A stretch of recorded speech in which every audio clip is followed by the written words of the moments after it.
Good morning, Kinder. Welcome to Social Studies. So this week, we're going to be traveling all around the world.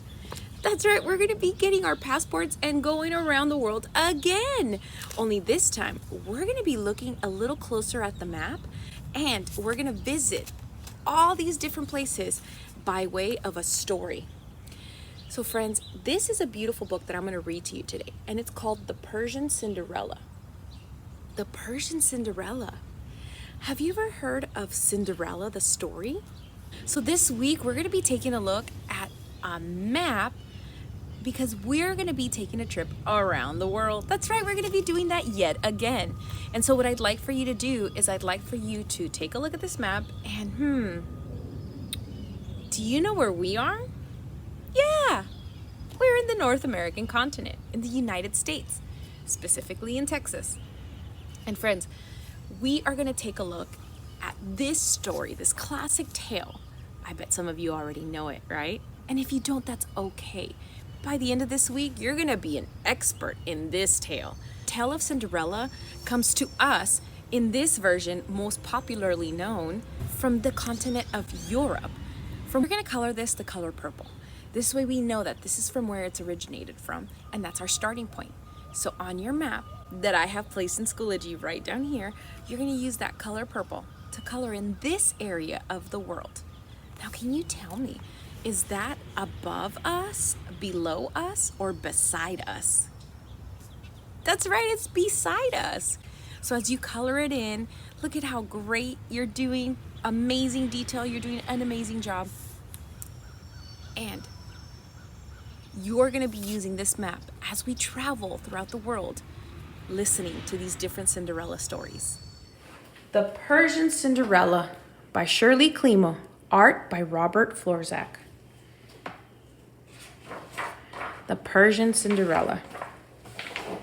Long ago, when Persia was a land of princes and poets, there lived a maiden named Sitara. Her name meant star, and it was given to her on the day she was born because of a star-shaped mark on her left cheek. Sitara had scarcely opened her eyes to see her mouth to cry when her mother died. Although she lived with her stepmother, 2 stepsisters, 3 aunts, and 4 female cousins in the women's part of the house, she was often lonely. Sitara seldom saw her father, for he was busy in the world of men. Her stepmother and aunts ignored her, paying no more heed to her than a fly on the wall. She belonged to no one, and nothing belonged to her. She wore her stepsisters' cast-off clothes and ate their leftovers, sometimes only finding melon rinds to fill her dish. Even so, Sitara grew lovelier with the years. The brows above her dark eyes arched as gracefully as the path of an arrow, and her long black hair gleamed like polished ebony. She was delicate, with slender ankles and tiny feet, but her beauty only added to her misery, for it made her stepsisters jealous. Sometimes Layla, the older sister, would pinch Sitara's cheek and scoff. "That's not a star, that's a dirty spot." Naid, the second sister, would wrinkle her nose in disgust. "Our little sister must wash in a mud puddle." Then Sitara would run into the walled garden and scrub her face in the fountain, but she could never rub off the mark. One morning in late winter, Sitara's father honored the women's quarters with a visit. "Prince Murad invites us all to the royal palace for Nowruz, the new year," he announced. Opening his money pouch, he gave everyone a large gold coin. "Buy cloth in the bazaar to make new clothes," he told them. As he handed Sitara her coin, he patted her hand and added, "Choose wisely." Each girl and every woman, no matter her age, covered her head with a cloak so that no stranger might look on her face. Then, like a flock of blackbirds, the mothers, daughters, sisters, and cousins flew down the road to the marketplace. The stars-covered street was lined with shops and crowded with animals and people. Goats bleated and donkeys brayed. Merchants hawked pearls drawn from the waters of the Persian Sea, and traders shouted prices for silks brought by camel caravans from faraway China. Carpets woven in jewelry-like colors brightened the walls, and the scent of ginger and cinnamon from the Indies and perfumed oils from Egypt hung in the air. Sitara sniffed something familiar. Toasted almonds! She turned and saw a peddler stirring a pan of nuts over a brazier. She had nothing to eat that day, and her mouth watered. Shyly, Satara held out her gold coin. Quickly, the peddler snatched it. He gave her a wrapper of warm almonds and a handful of small silver coins in return. Satara finished the nuts in 2 mouthfuls, then counted her money. I can still buy cloth, she said. She pushed through the crowds, anxious to find her family again. But as she hurried, a wrinkled woman tugged on her cloak and held out a brass bowl. Spare a coin, young mistress, she begged. Satara hesitated. The old lady was shivering and her robe hung in tatters. You are more in need of new clothes than I, grandmother, Satara said. Opening her fingers, she let most of her coins clatter into the woman's bowl. At least I may buy a new sash, she told herself. As she hastened past a pottery stall, Satara saw a small jug lying in the dust. It was made of ordinary clay. A jagged crack ran down one side, but it was glazed with the blue as bright as the sky. Satara could not take her eyes from it. That pot, is it for sale? She asked the shopkeeper. He peered at her. It is worth much, he began. Satara couldn't resist picking up the jug. It felt as warm to her touch as something as alive. This is all I have, she offered him, her last 3 coins. Please. The shopkeeper sold Satara the little blue jug. Her stepsisters could not believe what Satara had bought with her money. A leaky old pot? Now you'll have nothing to wear for Nowruz, Layla scolded. That's unlucky. You will disgrace us. Then I shall not go to the Prince Marad's festival, Satara reported. Inside the women's quarters, everyone was busy measuring and cutting and stitching their new clothes. Satara sat alone in the garden, listening to the call of a turtle dove in the pomegranate tree and holding her little blue jug. I don't care if you are a crack, Satara rubbed the pot with her finger, but I wish you were filled with jasmine blossoms. The jug began to quiver and her fingers tingled. Suddenly the air was sweet with fragrance, and her jar brimmed with white flowers. Magic, she said. On the outside of the jug looked as always. On the inside, perhaps a pari?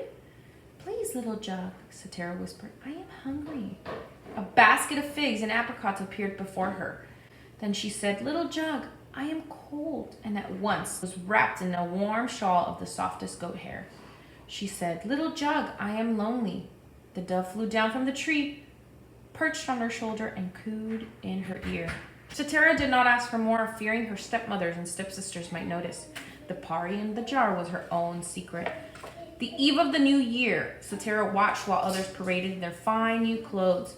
Layla smirked and smoothed her sea green dress by saying, It is too bad you cannot attend Prince Marad's festivals. She would rather stay here and talk to her old pot, Nahid said, for she had spied her stepsisters whispering to it. Satara did not answer, but as the gate of the courtyard swung shut behind the others, she picked up her blue jug. Would you kindly give me a gown for Nowruz? She asked. The jug in her hands grew warm and began to jiggle. When it stopped trembling, a dark red silk dress, the color of ripe pomegranate seeds, was spread before her. Beside it lay a golden pendant to hang about her neck and turquoise bracelets to wear on her wrists. Best of all, there were 2 small diamond-studded anklets to sparkle at her ankles. Satara patted the jug and said, Thank you, she said. Then she dressed quickly and covered her head with the scarf and said, I am ready to go. One magic moment later, she found herself outside Prince Marad's palace. Satara climbed the marble staircase and glanced timidly into the arcade on her right. A handsome youth stared boldly back at her, smiled and stroked his beard. Satara clutched her scarf to her face and fled through the arcade on her left. She found herself in a huge hall filled with women. They sat on silk cushions and helped themselves to heaping trays of roasted lamb and whitefish. Musicians plucked tunes on lutes and zithers, and cymbals rang as dancers twirled. No one recognized Satara. She kept her head bent and her star mark hidden.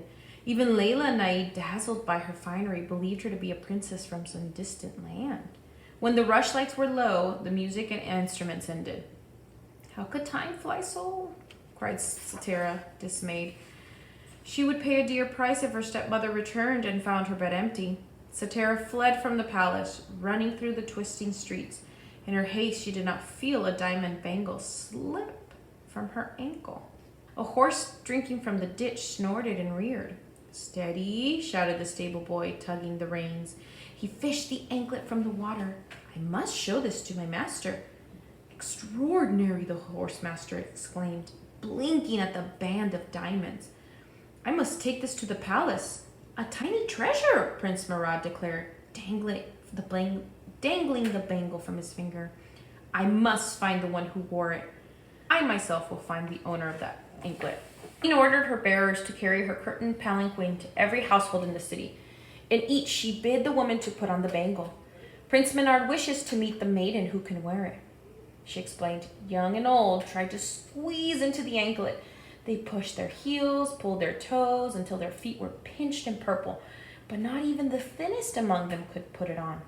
At last, the queen called at the house where Satira lived. One after another, the stepmother, aunts, and cousins failed to force on the anklet. Although Layla and Nahid cleverly oiled their feet, they could still not wiggle their slippery toes through the band. Enough, the queen snapped. As she turned to go, Satira appeared, wearing the red dress, the gold necklace, and the turquoise bracelet.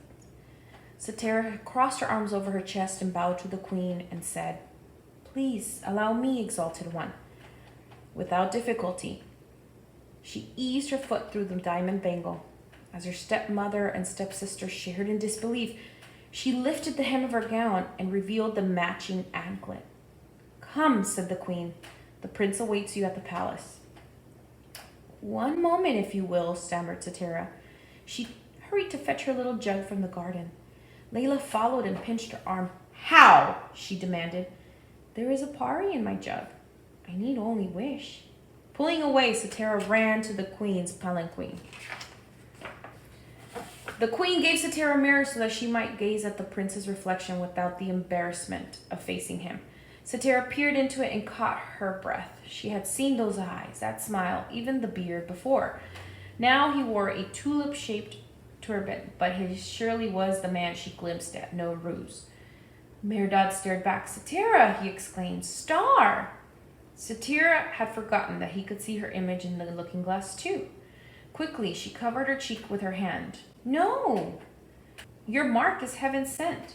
The stars foretold me that we should marry. Satira knelt and touched her head to the ground. Then she looked up and said, You honor me. At the wedding ceremony, Prince Murad and Princess Satira sat on a gilded couch as 1,000 matched pearls were showered upon them. Layla and Naid watched with bulging eyes, their cheeks burned with jealousy. They puffed up, sputtering with spite, until they were so filled with rage that their hearts simply burst. That was the end of them and their spite, but it was just the beginning of happiness for Satira, the Persian Cinderella. I hope you enjoyed this story as much as I did. You know, I've known the story of Cinderella, but I had never read this version before, this title, and now I'm so glad I did. We have different ways of seeing the same story. So on our map today that you have, I also added it on Schoology. On your map today, we're gonna color the area where this particular version of Cinderella comes from. And I'm gonna show you how we're gonna do that. So we're gonna take the color green and we're gonna color in the area from where this book's version comes from, where it's inspired by. And we're gonna color it just like this. So make sure you're coloring nice and neat. Yeah, great job, friends. I love the way that you're coloring. That's awesome. Coloring is fun. And then tomorrow I have another version of Cinderella. Only tomorrow it won't be this one. It'll be from a different part of the world. I'm so excited. So make sure you bring your passports tomorrow, social studies, okay? Bye, friends.